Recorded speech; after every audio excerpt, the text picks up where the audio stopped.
good always remains and freedom overpowers slavery. And yet today, if we are walking in the streets of Leicester as free men and women, if we are able to express our feelings and our sayings freely, it is because of one man, Imam al-Hussein, who 14 centuries ago sacrificed everything that he owned, including his life, for freedom to prevail, and for falsehood and injustice and oppression to be annihilated and destroyed. Imam al-Hussein is the flag bearer of the free people in this world. He is the head of the free people in this world. He is the leader of the free people in this world. He gave his life for the free people of this world. Imam al-Hussein has taught us that what is the value of the human life? What is the value of the human life if a person cannot express what he wants to say freely? If he cannot express his feelings with freedom? If he succumbs to the tyrannical rule of the tyrants of this world? If he is enslaved by the tyranny? If he is being told by the rulers that you cannot object to our rule, you do not have the right to ask for reform. Imam al-Hussein said, what is the value of such a human life, a life of slavery? And when he was given the choice, he says, إِنَّ الدَّعِيَّ ابْنَ الدَّعِيَّ قَدْ رَكَسَ بَيْنَ اثْنَتَيْنِ بَيْنَ السِّلَّةِ وَالذِّلَّةِ. He says that the ruler of his time, Yazid, the tyrant ruler of his time, Yazid, gave him a choice between two things and not a third. Number one, to submit to his rule, and in turn become enslaved to oppression, become enslaved to tyranny, become enslaved to falsehood, to evil, or to give his life for what he is understood to be the truth. Imam al-Hussein chose to say no to oppression. He chose to say no to evil. He chose to say no to oppression and injustice and evil. He said, Hayhat min ad-dilla. Imam al-Hussein sacrificed his life and the lives of his friends and family. Why? So that you and I can live free today. Why? So that generations after him understand the value of freedom.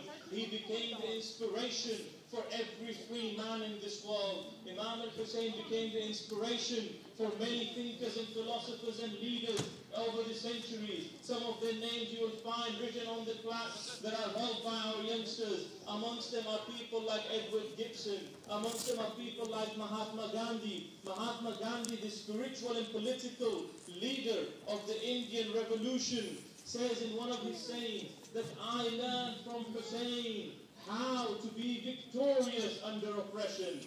That is Imam al-Hussein. By Allah, and some brothers are witness to this. Just moments ago, I had a Hindu brother who came and paid allegiance, or he came and paid his respects to the alam of Abu Fadl al-Abbas, to this alam, and he says, I believe that this is the truth. He said, I believe that the light in the sky is because of this person that you are carrying the message of today. This is the message of Imam al-Hussein. Today we come on the streets. Here, wherever there is Hussein, there is life. Wherever there is Hussein, there is truth.